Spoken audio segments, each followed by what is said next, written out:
It's almost dinner time. What do you want to eat?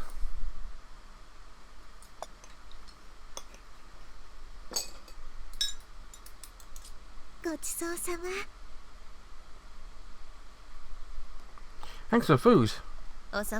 You're welcome, although it's not like I made it. While I'm clearing up a plate, Neri is in bed, points to a glass filled with some mysterious liquid and asks what it is.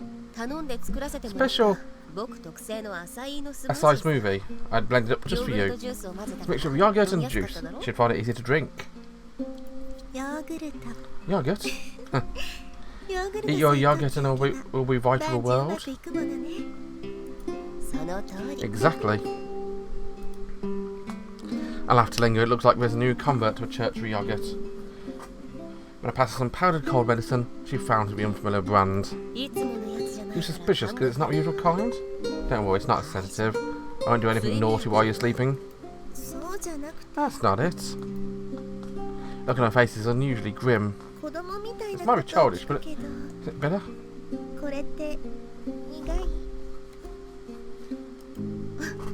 Right. People have this idea that powdered medicine tastes really gross. They do say the best medicine tastes bitter. So it is bitter, she mumbles, putting her face as though she's already tasted it. Just suck it up and swallow it down in one gulp. You'll be fine. Don't think you can manage, I can pinch your nose for you. Fine. Pass her a glass, she screws up her courage and swallows.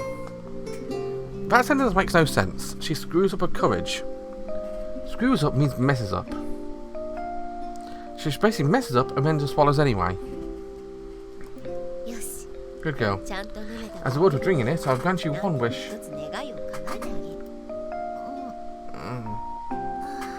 Make this medicine sweet. Can't help but laugh at her straightforward request. Neri giggles too. If only. I'm all sweaty now. Think you can wipe my back down for me? Since just promised a reward, it's not like I can refuse. We're alone in the room. Okay, I'm ready. A quiet words to turn her back around to face her. Oh my. I mean, thankfully nothing's showing, otherwise I'd be basically just really sensitive at. Her pale, bewitching form seems to float before me. The pure and blemished expanse of her back appears almost dazzling. It's so embarrassing. Faint blush stains her cheeks. She would have had to live up to a nightgown for me to wipe her back anyway. It must have occurred to Neri she was readying herself too, so I suppose it was only natural to go ahead and change into a fresh, clean night dress at the same time. However, I guess your skin's different when you're only half Japanese. The same goes for you, doesn't it? Neri laughs and thinking I'm trying to dispel the awkwardness of a joke. Honestly, the sentiment was genuine. I've just been nervous. I think there's a difference between being quarter and half Japanese though. Now then, shall I get started? An invitation. Pick up a wet towel and fold it pressed against her white skin. Prepared for something like this to happen when I decide to look after her. I admonish a part of me that's prone to getting into trouble and move a fabric along her practically glowing skin. Sorry, was I too rough? No, it's just colder than unexpected. Carry on. Of course, she'd wipe her delicate skin. Her back felt through a towel. Sways like a willow every time I press against it. Repetitive motion gently fans the flames already burning within me. What is it, Neri? Just remember this time we took a bath together when we were little. You were so embarrassed. I've never taken a bath with everyone other than Mum and Dad. Really? Yeah. Since I've never taken a bath with a friend before, I was really nervous imagining what you might say. Oh, Yatsushiro-san. Your breasts are so small. Something like that? More like talking about how pale I am. Every time I change schools, the other kids always wanted to touch my skin and hair. Same for me. She giggles. Neri's humble, but she's always been the most beautiful girl in school. Until the day she fell ill. Can I take a bath with your brother? He was so tiny when I bathed with you. I did look after him when I was a little older, but he hated bath time. I had to physically force him in the tub, so it was never so much fun. I see. As an only child, I always yearned for that kind of sibling relationship. It's not all sunshine and roses, although I suppose with all the fuss he made, there was never any time to be bored. He was at the cheeky age now where he hates the idea of taking a bath with me. That's so cute. Well, I do feel blessed as an older sister get to watch him grow.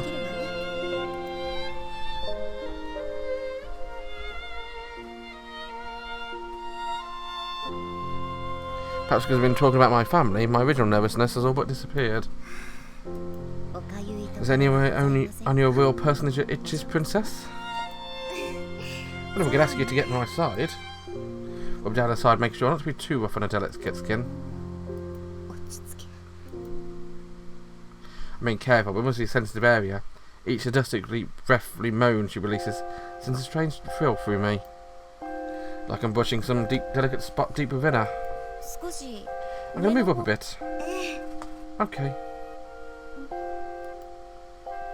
As I move over flank to her armpit, I graze across the swell of her breast and feel my face flush hotly. What's the matter, Yuzuriha? Have you finished already? No, but almost. Okay, she says, like this is no big deal. In the meantime, I take a big gulp of air, trying to calm my racing heart. I shake my head and return to my usual cynical self. I'm sorry for taking so long. It's not good for you to go bare-skinned too long when you've got a cold. I'm fine. I've gotten pretty sweaty, so it feels real nice. I can feel your fever's gone down. That's good. Thanks to you, Yuzuriha. I was thinking of making some kind of charm if you didn't start getting better soon. Maybe giggles at the idea of wearing a traditional Japanese charm as Christian school. You can do it openly, but I wouldn't mind having a charm if you made it for me. Really? I was thinking something to bring good luck, an ancient honourable variety of amulet passed down for the ages in the West. Yeah, something like that? Yeah. First I need to get my hands on the rabbit's foot. Stop. Seems like as a fan of a bazaar, she's already aware of the superstitions around rabbit's feet. Suoh and Yagaki-kun wouldn't be happy if they heard this. Rabbits are loved as bringers of good luck. They have similar fertility due to their prolific breeding. As they're born with their eyes open, they have a power to ward off evil eye. And as creatures that dig burrows, they're said to have a connection with good spirits under the earth. No, they're so cute, I couldn't think of them like that. I should be okay with a less cute animal. I've grinned to let her know I'm joking, but she raised her voice in protest. I'm kidding. Okay, I've wiped down your entire back. I wring down the towel and fetch water and hand it to her. She can do it under herself. Now, what's left for you to do is get a good night's sleep. Oh yes, right. That's what it is. She leans forward, still holding the towel, and looks at me with shimmering eyes. I have one more request. Would you read to me until I fall asleep? Hadn't I told her she could have one reward? No, hold on. She didn't think about turning around while she's not dressed. Various thoughts run through my head, but... Sure, what should I read? In the end, the realisation I can't say no to her wins out.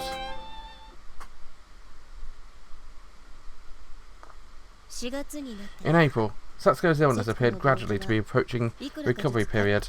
And the slow of his gradual frustrating steps towards recovery were the more promising they seemed to us. Read aloud from the novella Yagaki-kun recommended to me a little while back. The Wind Has Risen by Tatsuo Hori. The Wind Has Risen? That sounds like it was like that Ghibli film. Is that the book they adapted? Who knows? Probably not the best choice of subject matter, sick listener.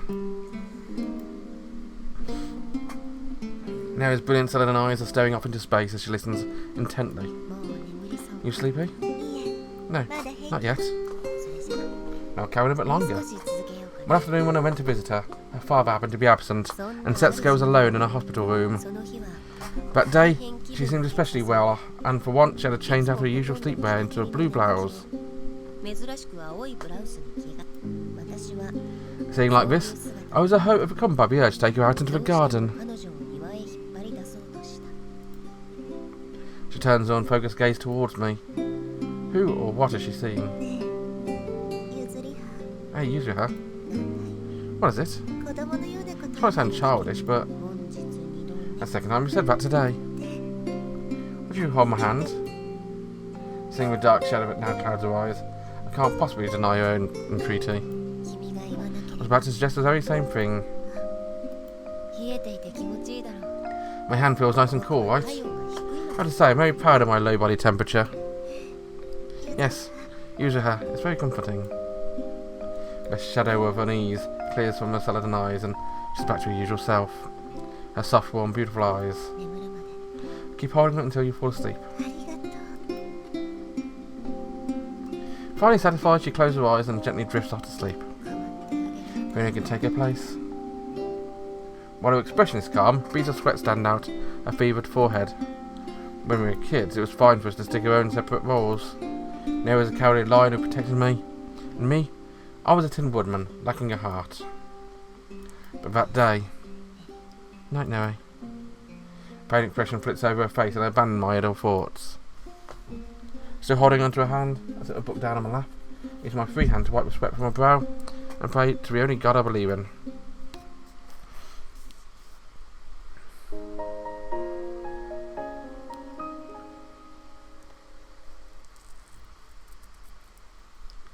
The word momentary comes from Latin momentum. Okay everyone, do we have everything? It's the weekend and a day of a long-awaited leaf viewing. Noe, now fully recovered from her cold, takes the lead and addresses the cooking club members gathered outside. It's been a while since we've seen Noe demonstrating her natural leadership abilities. Recording our childhood together, I captured a photograph of her. My best friend who's been dealing with a Council of Nicaea's affairs even from a sickbed. Perhaps having weakly heeded my warning about not being well enough to go to the leaf viewing party, she's managed to get better in time for today. And a bento, which had been a major source of concern for me, well, I made it, one way or the other. Don't just stand there zoning out, Yuzuriha. Sakuragi-san is going to say some opening words. I'm glad she's having fun. If we were coming to be final again, I went to capture this moment with my best friend, or rather, all the club members, and listening to Sakuragi-kun's speech. As we trooping down a little path through the woods... Huh? The bushes rustle like there's some beast within. Suoh screams, drawing everyone's attention. What's that noise? What's wrong, Suoh-san? Some kind of animal in the bushes there. Must be a raccoon. Huh? No, it's a weasel. What? I've heard about lots of wild animals living in these woods. I've even heard of them occasionally coming onto small grounds for food.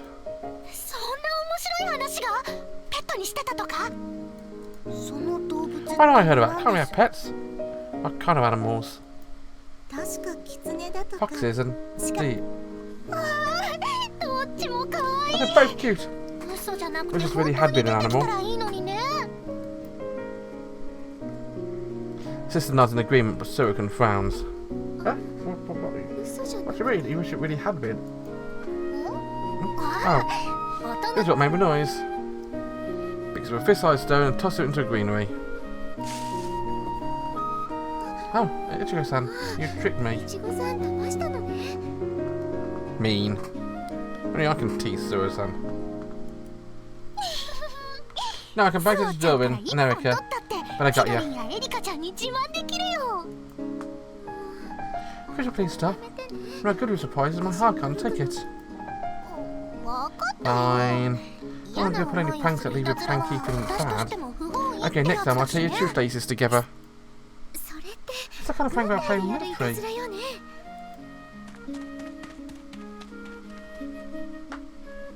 I affectionately watch the unusual scene of Suoh chasing after Ichigo-kun.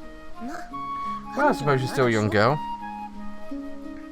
Seeing Suoh acting in such an uncharacteristic, immature and girly manner caused me to accidentally voice my thoughts out loud. Who is?